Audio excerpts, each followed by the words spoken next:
Shpak is a trailblazer in the aviation and innovation. A proud mother of three, Maya brings passion and expertise to her role as Chief Executive Officer of SkyPath, a position she's held since 2021. Joining SkyPath nearly 6 years ago, she previously drove the company's success as COO with over 14 years of industry experience. Maya's leadership is rooted in deep understanding of cutting-edge product development. Before SkyPath, she honed her expertise managing aviation technology and innovation at Libet Systems, where her visionary approach led to a technological and operational enhancement for the commercial business and the aviation industry. Maya's career began in the skies as a helicopter pilot in the Israeli Air Force, where she served with distinction for 13 years and continues to inspire as a reserve pilot and commander as a flight instructor in the Flight Academy. Maya's journey is a testament to her drive and push the boundaries and lead teams towards transformative achievements. Please join me in welcoming Maya Shpak.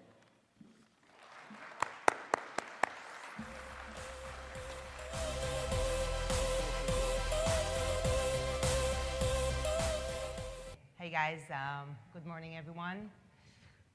Nicely written, I don't know who wrote this. So as mentioned, I'm Maya Shpak, I'm the CEO of SkyPath. We'll be discussing about SkyPath a little bit later. I would like to take this opportunity to thank AIA leadership for inviting me to open this general session today, and also for those of you that were brave enough to join us this early on a Sunday morning. Thanks.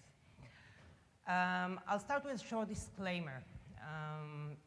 I think that I'm one of the few people here that has limited understanding in insurance. As Ian just mentioned, my background is in aviation tech.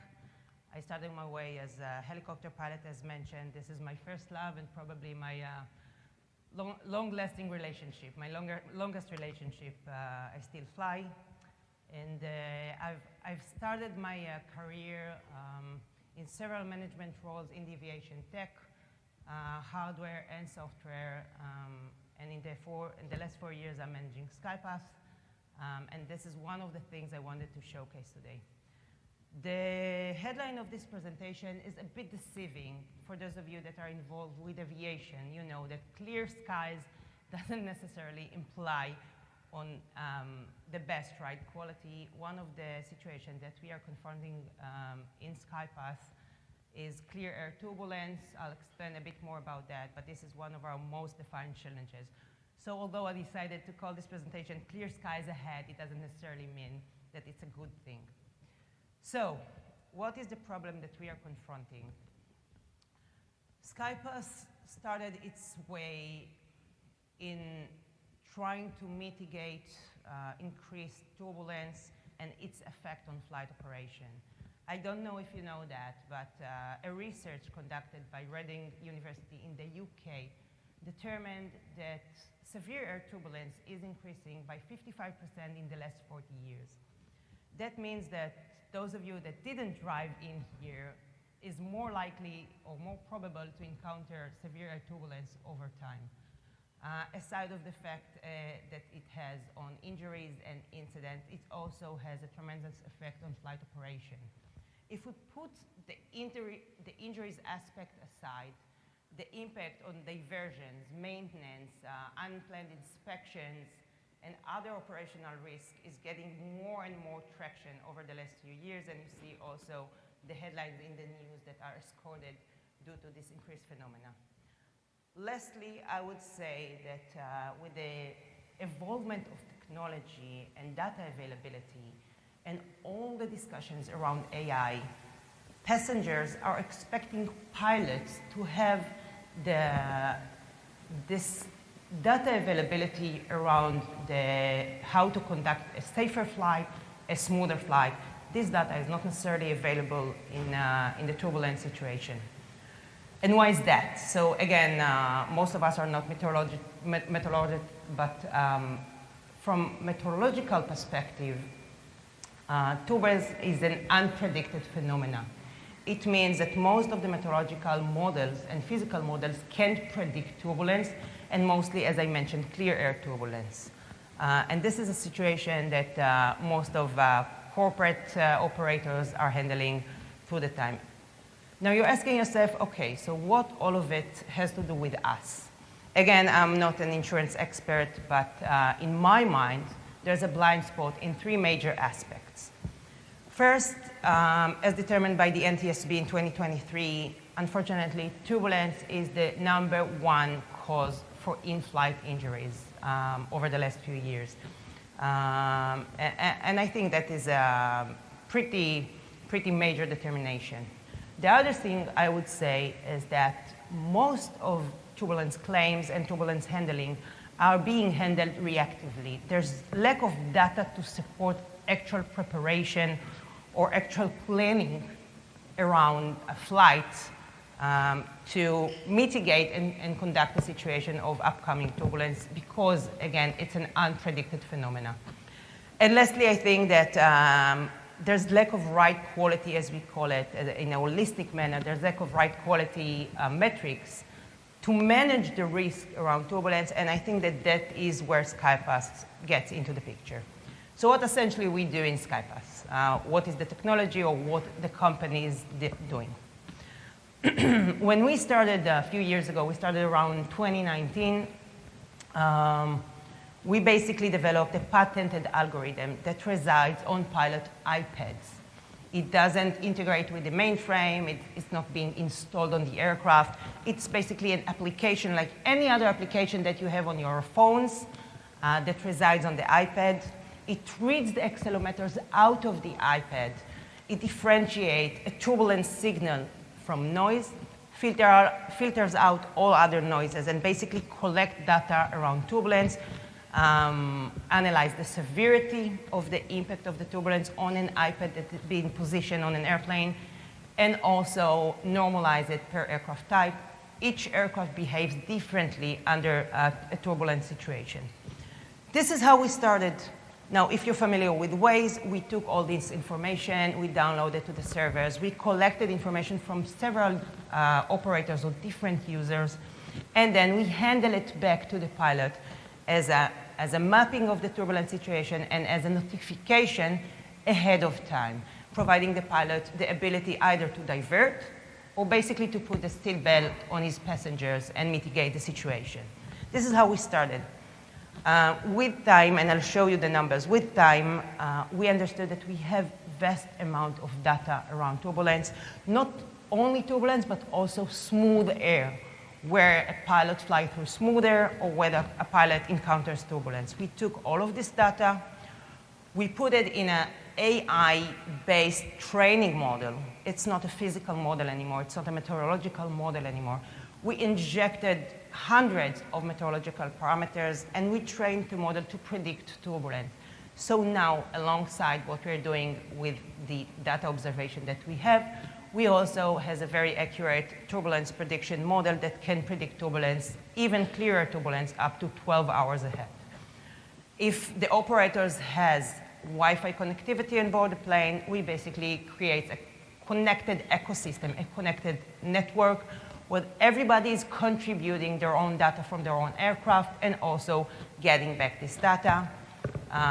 Aside from that, we provide actionable insight for strategic planning based on the data that we have in the system. So, effectively, how does it operate? We collect data from many data sources, not necessarily also what we call SkyPath observation or SkyPath nowcasting, the prediction model, but also legacy data sources like EDR. Again, I don't know if you're familiar with the terms, it doesn't really matter. Pilot report and all the sources that can provide us any understanding on the right quality. We take all of that, we process the data in our servers, we filter it out, we train the model, we clean it, and we bring it back as data to the operators. We bring it back to the pilots, we bring it back to the cabin crew, we bring that to leadership and management and safety team within our ecosystem. This is how the technology works. Again, it's a software-based solution, no integration or installation, hence no certification. We are basically deployed within a day.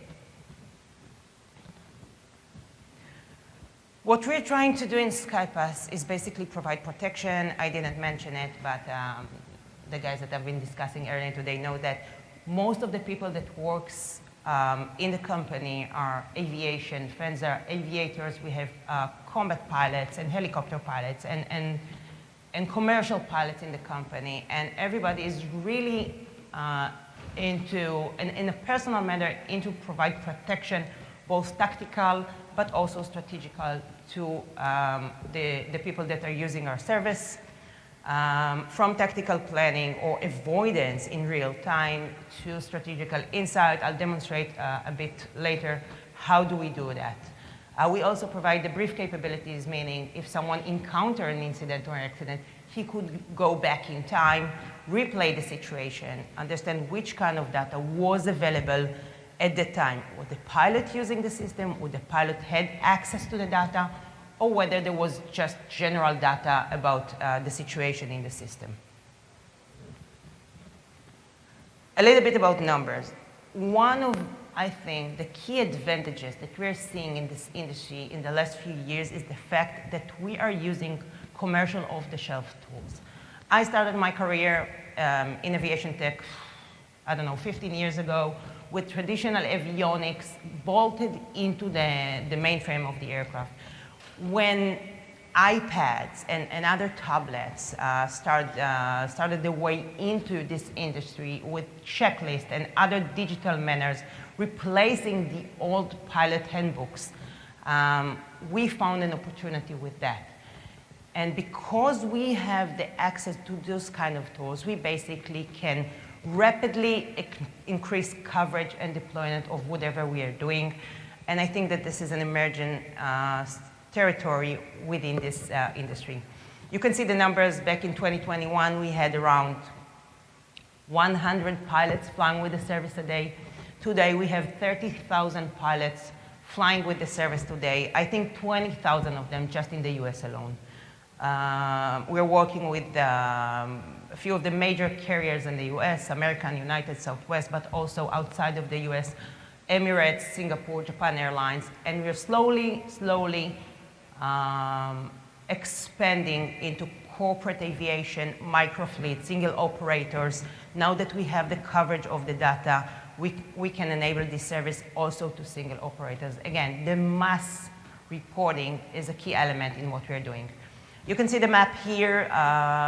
This is how we started 2021. We have quite substantial coverage in the US. Our launch customer was United, and most of the data that you see, the white portion that you see here, is coming out of United airplanes. But you can see the data in 2025. It's rapidly increasing because of the ability to incorporate the service through an iPad. 9 billion turbulence reports, also conducted out of Smooth Air, enable us to analyze the data and provide better service. So before we jump into the impact, just an overall idea of the solution. So we have the data in our service, and we provide it in different interfaces to our ecosystem. First and foremost, as I said, as a map and notification to the pilots, but we are also providing access to the data through the flight deck to the cabin crew. So a pilot can trigger a notification to the cabin crew, asking them to sit down, stop the service, or whatever they can do. Everything is handled in a digital manner with Starlink available to those operators. Things are getting rapidly increased in terms of how they operate the service. We provide visibility to dispatch also as a flight following tool, but also in advance, insights to management, and lately we also provide some service to the passengers around ride quality. It's a complete ecosystem that comes to save and provide protection to this industry. So, who benefits? And I'm touching your word for a second, as I tell you, although I'm not an expert. First and foremost, we understand that the major benefits come to airlines and operators, whether it's corporate operation or airline, it doesn't matter. It's reducing, and I'll show you some number, it's reducing the risk exposure to those kind of phenomena, taking ride quality into account. It's basically decreasing the amount of incidents and injuries that they have.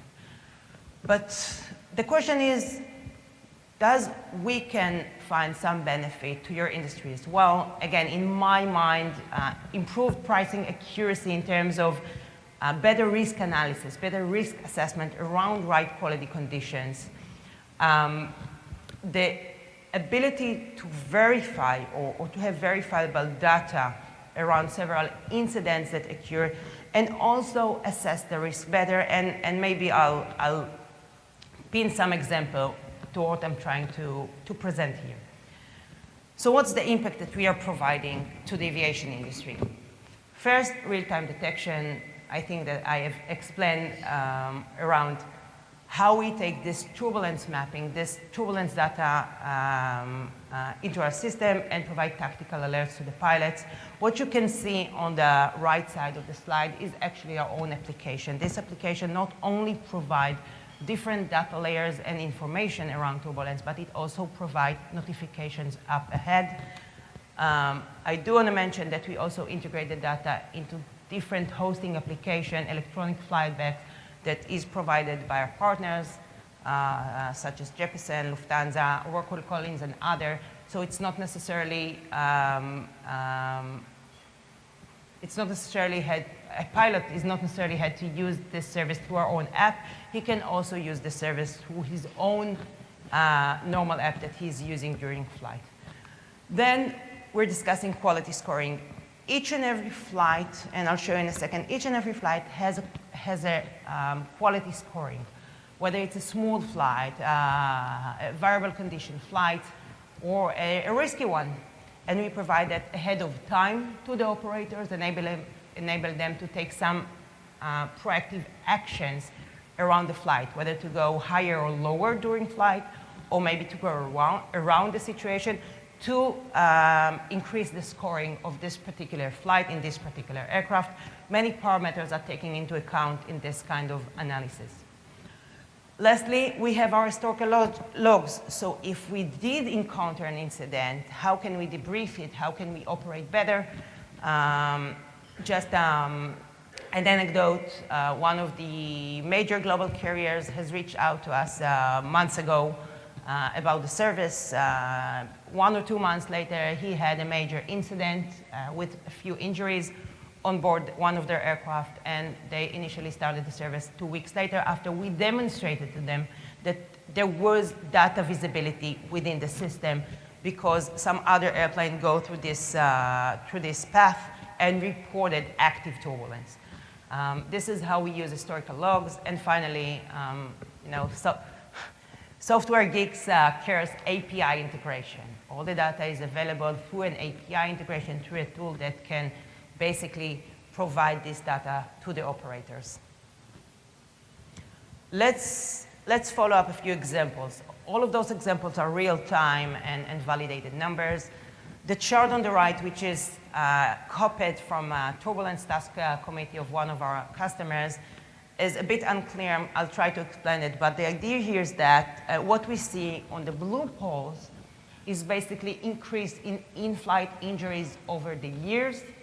Right about in the middle, they implemented SkyPath, and the blue poles on the right side are the reduction in injuries.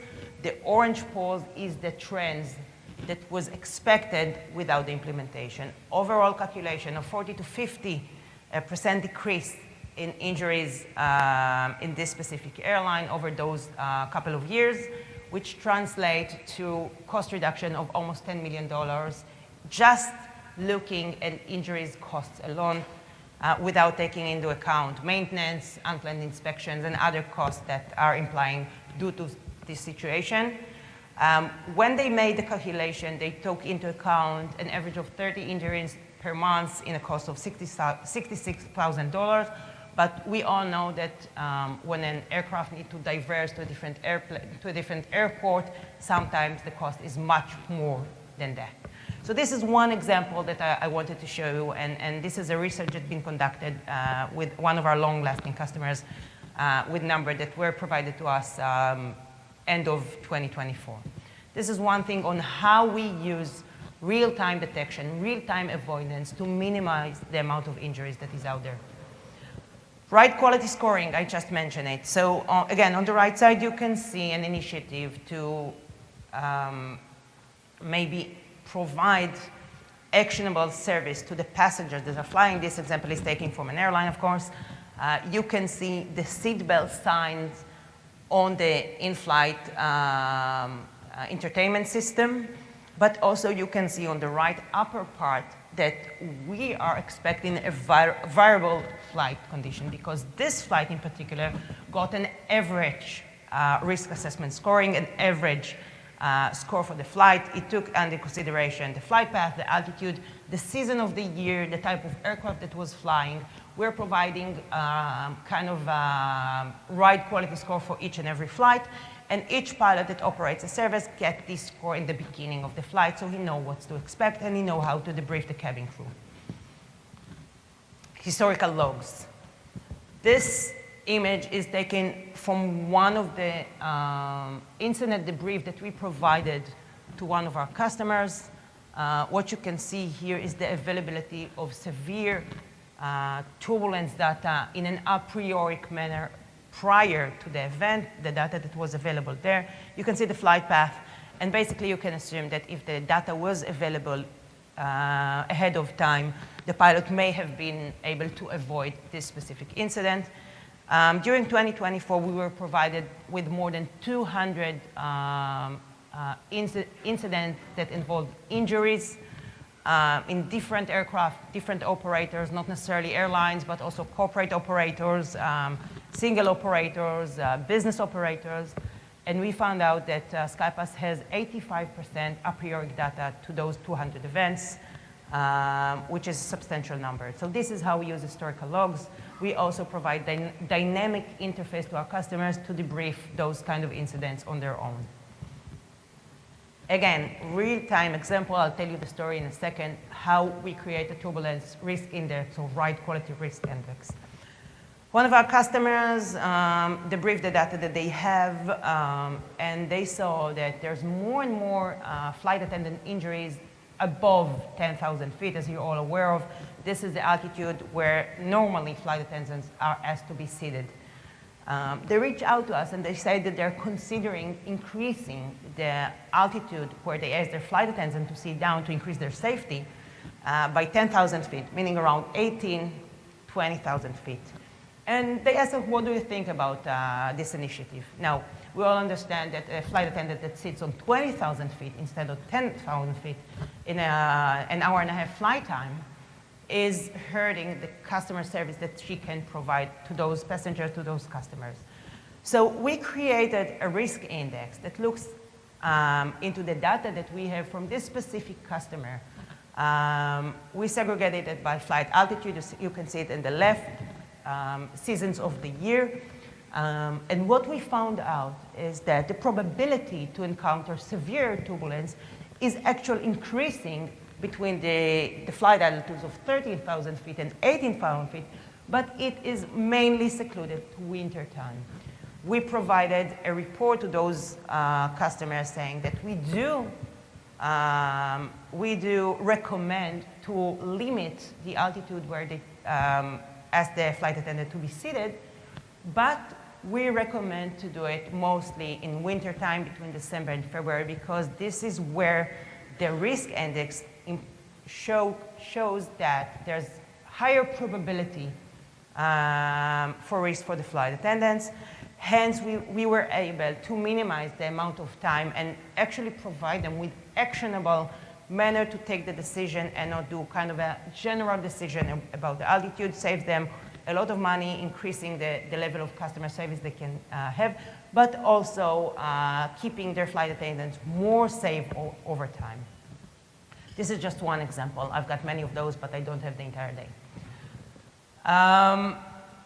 Back to the API integration first. API integration is the common way to provide data to a partner, to provide data to a customer. Together with this, you can see this is our own interface. What we are able to provide is not only the visualization of turbulence pattern worldwide as a global heat map, over time, but we can also provide risk ranking, as I mentioned, to each and every flight that is inserted into a system. We're providing those services to dispatch that are planning the flight.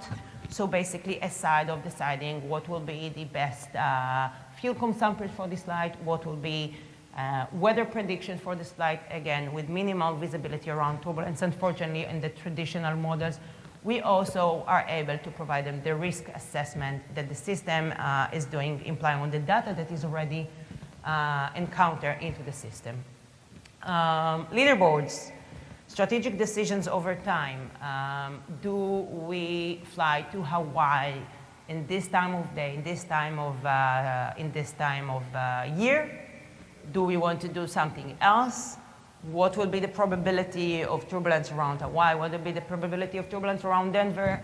How rough is it going to be? More of strategic decisions around these kind of things. Recently, we're also looking at maintenance aspect. If we have two independent iPads on board the aircraft, could we determine the turbulence severity on a more educated manner, or it's still subjective and related to what the pilot is thinking? A very good question. We started a new initiative with one of the customers that should eventually minimize the number of unplanned inspections when relying on the data that is provided out of the system, verifying the subjective determination that the pilot has had. This is also several examples to how we use this API integration to enhance flight operation, reduce cost for the ecosystem, and increase safety. Again, that's a theoretical exemption. I took what we are doing in the operational side and with our customers and with the airline, and I tried to divert it back to your words, just to bring some bit of color to what we're doing. So again, passenger kind of application, it's provided through the interface with an API integration through the interface of our customers. Ride quality is mostly smooth. It's going to be a smooth flight, probably with a very good ranking score. If an incident has occurred, can we debrief? Can we understand what happened there? Can we validate the data using the logs that we have? Can we solve this claim swiftly and rapidly? Again, something to be considered, something to think about. You're the expert, not me. To wrap it up, again, I think that what is interesting most to me is that I can see our team is very much invested in providing safer skies to the industry, to our customers. I think one of the main reasons, again, is that we are all aviation enthusiasts. We've been doing that for a while. Some of us in the industry, some of us are doing that as pilots, or this is where they start their career. And we believe that, at the end, if we can provide a solution that enhances safety to our operators, we're probably doing something right. Dynamic mapping capability is enhancing over time. As I mentioned, we started with a pilot application. Then we enhanced it to cabin application, actionable e-sites, and an ecosystem. We call it SkyPath Shield or SkyPath 360. An ecosystem that can eventually support different segments within flight operation. This is what we're trying to do. And eventually, in the last 24 months, we're utilizing the extended amount of data that we can use through AI, new models, and evolving technology to do some things that we could never do 5 years ago. The vast amount of data that we are able to process and provide to our customers is really outstanding. And I have to say that even me, in person, sometimes amazed with what we can do with those new tools. We try to utilize those as many as we can to provide better service. That's this, I think. So I'm opening this for questions if you have.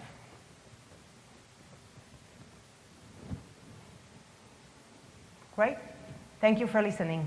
I'll be available later on if you have some other questions. And you're too shy to Yes,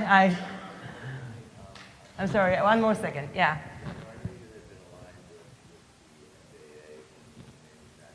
Yes. So, yes, the question was whether we are aligned with the FAA and the manufacturers on what we are doing. So I'll start with the easy answer. We cooperate with the OEMs on several things that we are doing. We are partnering with Boeing and other manufacturers because other than what we are doing in terms of the iPad, we are also seeking for a to enhance the service through different systems. I'll give you just one example. AID, aircraft interface device, something that is developed by the manufacturers as part of providing a new airplane. This device can be used to take data out of the mainframe into the iPad. So assume that we don't have only visibility of the accelerometers of the iPad, but we also have visibility to the ARs that is installed in the mainframe. We're working with the RTCA Committee 206, which has manufacturers and also FAA involved, try to shape new regulation around turbulence mitigation solution. And maybe one more anecdote about the FAA and whatever's happening with NCAR and NOAA lately. The FAA was invested in a research that can take data out of the ADSB boxes installed on board the aircraft and trying to utilize this data, this vertical rate into turbulence. We joined forces with the FAA and with the development power that we have. We developed this model for them. So we're working closely hand with hand with the FAA and the manufacturers, and every operator that are using this solution eventually get approval from the FAA. It's completely visible. Thank you. Hi. Yes. Yeah, just a quick question about your the comment you made concerning pushing back in wintertime the flight level at which the cabin crew are released. What was the feedback from the airlines? Were they supportive of this? Because you can imagine it probably impacts their customer service abilities. So this specific action was conducted with the Airline Turbulence Task Force, which is eventually in charge on providing this kind of conclusion and was supported by the safety team of this specific airline. It's been a process. You know, when we initially started and we told our launch customer United, we told them, okay, you need to share the data that is coming out of your airplane with the entire community. We don't care if it's a United pilot, an American pilot, Southwest pilot. They were a bit against that. But I think that with time passed by, people are more aware of the value proposition that we are providing as part of our service. And the service is being pretty much embraced by the airlines and by the operators. I didn't mention NetJets, by the way. I think that the service speaks for its own, and the level of engagement of the pilots within an airline. It's not a mandate application, by the way, and there's more than 60% pilots of each airline using that on a daily basis, imply of how they're embracing this technology. Sorry, I just want to ask, I'm seeing your data analysis of the accident and incidents. I want to know the source of your data. Is it from NTSB? Because I know sometimes NTSB data, usually have some issues. So that's my question. You're talking about the determination on the impact of turbulence on flight operations? In terms of the NTSB, which kind of numbers is related to the NTSB? The incident debrief? Can you repeat the first part of the question? Yeah, I didn't get you. I'm sorry? I didn't get what you just said. Okay. I was asking, you were asking something about the NTSB, but I got only the last part of the question. So if can you? Oh yeah, you can I'm trying to repeat the say first the source of the data in your analysis. Is it from? Do you collaborate with NTSB as a source of the data to analyze the incident and accidents? So there's many data sources. So for the numbers that I presented, initially the numbers that I presented in the beginning of the presentation is based on a research that was conducted in one of the UK universities. Other numbers in terms of increase in turbulence are based on NTSB research, but also in our own research and data that we are collecting from our airline customers. So there's many data sources, but all of the numbers here are validated by different sources.